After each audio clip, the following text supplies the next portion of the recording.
Ze lieten zelfs soldaten, van Duitse soldaten, in Engels kostuum rondlopen. Valstrikken. Maar we wisten dat niet. Hier lopen hier, maar toen was het een heel andere. Toen was dat. Toen bestond dat iemand, de mensen wisten dat. Ze disten neer, ze hebben het doodgeschoten in dingen. Ze zijn hier familie doodgeschoten. En dan hebben ze de mij nog heen gebracht. En dan we stonden dan geen Engels. Hè. En we wisten niet dat dat een Canadees was of wat. En we man is dat dan een Duits was. When I was in the Peters home, of course I had to convince them that I was who I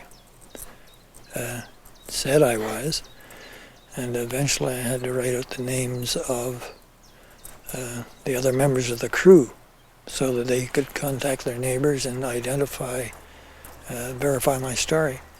Maar dan zaterdags, dan zei onze vrouw, mijn vader, ga ook maar eens zien op de plek waar er gevallen is, want dan gingen ze allemaal zien, de geburen. Father Peter saw that there were people searching there, and he sent his sons to that spot too, just to pretend as if they were not knowing what was going on, and that they were as curious as the other people. Dan moesten ze zeggen, ik was erg jong en ik moest naar school gaan. En dan zeiden ze niks zeggen, want in school, als ze dat moesten weten, dan schieten ze ons allemaal dood. Hè. En dan hadden we allemaal schrik, hè, maar dat mocht niemand niet weten. Hè. For Father Peters, the fear for his family was too great. Les Anderson rested in an upstairs bedroom, in borrowed clothes, not fully aware of the consternation his arrival had caused and how short his stay would be. In the early morning of the crash, Wes Knowlton regained consciousness from a rough landing a few kilometers northwest of Les Anderson, near the village of Tastelp. I was all on my own and not able to move very much because I had smashed my shoulder. I had buried the chute and then started heading south. Wes unwittingly passed right through a field used as a German training camp, setting some dogs to barking. A neighbor on his way to work spotted Wes and passed word along to a nearby farmer active in the resistance, Isidor Verbiest. Wes was brought here to the home of Isidor and Lisa Verbiest and their 8 children. He was to spend 3.5 months in the loft there above their shed. With the area alive with German soldiers, Isidor dared not tell his children about the presence of an Allied airman in their midst. But 13-year-old Henri had indeed seen his father bringing in their visitor that fateful morning. De dag, zo gezegd, als hij hier gekomen is, als mijn vader hem daar gevonden heeft, hierachter is dat gebeurd, dan heb ik ze zien naar hier komen, langs hier, deze weg. En dan ben ze zo langs daar doorgegaan. En zo naar de stal. Dat heb ik gezien en toen was ook zijn arm was opgebonden met een stuk van zijn parachute. Maar dat is, dan nadien heb ik die niet meer gezien, maar ik wist wel dat hij nog hier was. Dat is al dat ik op die ogenblik gezien heb. It was a pretty traumatic affair. Here I was in England, we were going on leave, we went to the pub. We went to the dances. We had a great time. All of a sudden, that is all cut off, and I'm up in a stinking goat pen and not enough to eat. The trauma must surely have been exacerbated by watching, through the cracks in the boards, German troops training in the adjacent field. Ja, hier juist achter. Juist achter ons daar oefenden die. En dan gingen die op de gestrafte Duitsers zo gezegd, die kwamen dan, dat kon even goed in de avond zijn of in de morgen vroeg. Was u niet bang, nie? Wat voor vrees? Oh ja, dat zeker hè. Ja. Bang voor die Duitse soldaten? Ja, en die werden allerlei oefeningen doen overdag hè. Die werden altijd hier zo bezig hè, bergop en bergaf liepen die hè. Ja. Ja, normaal.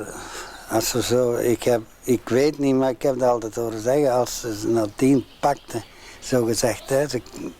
Mijn vader heeft altijd gezegd, als ze zouden gepakt hebben, dat was direct dood. Hè. Now, he kept a whole bunch of pigeons, and that was our meat supply. And it was the pigeons that the Gestapo were concerned about because they thought he might be sending messages. Maar terwijl dat hij hier was, hebben ze ik kan niet juist zeggen, misschien een keer of 6, 7 huiszoekingen gedaan. Terwijl dat hij was. We zijn maar eenmaal achter op de zolder geweest. Dat was. We had made a special place in the haymow for me to get into. They came up into the haymow one day and they were using pitchforks to see what was there. And that was the day I laid in there for 24 hours and not knowing what in hell was going on. For Wes, being caught would have meant prison. For the family of 10, it would have meant certain death. A risk they were taking for someone they did not even know. John Ling is thought to have landed near the cemetery in Everbode. He was injured during his fall and lapsed in and out of consciousness that morning till he was able to get up and hide his chute. His diary speaks of seeing the aircraft burning far in the distance. Deliriously afraid he would be found, he ran without shoes for hours away from the fire. In the woods, I ran where many ditches tripped me and soaked me worse than ever. Every nerve was alert, eyes watching every direction, and ears tense to the slightest sounds. Birds in the vicinity kept coo-cooing away, and I cursed every coo as it chilled my blood. I continued until dawn, moving more slowly but keeping to the woods. I was pretty exhausted. Fatigue overcame me, so I decided it would be better to rest up. I chose a big bush and crawled under it. I then noticed that the backs of my pants were covered with blood.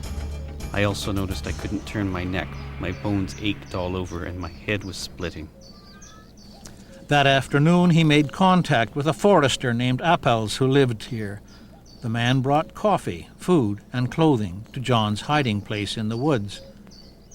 After 20 hours of exposure to the elements, he was provided a bicycle and an escort to Sanderu. There, a doctor diagnosed him with pneumonia and told him he would die. Don Harrison was the last one out of the plane to survive. He likely landed here near the crash site. Neighbors describe someone running away. Don was helped to evade, but his helpers are unknown.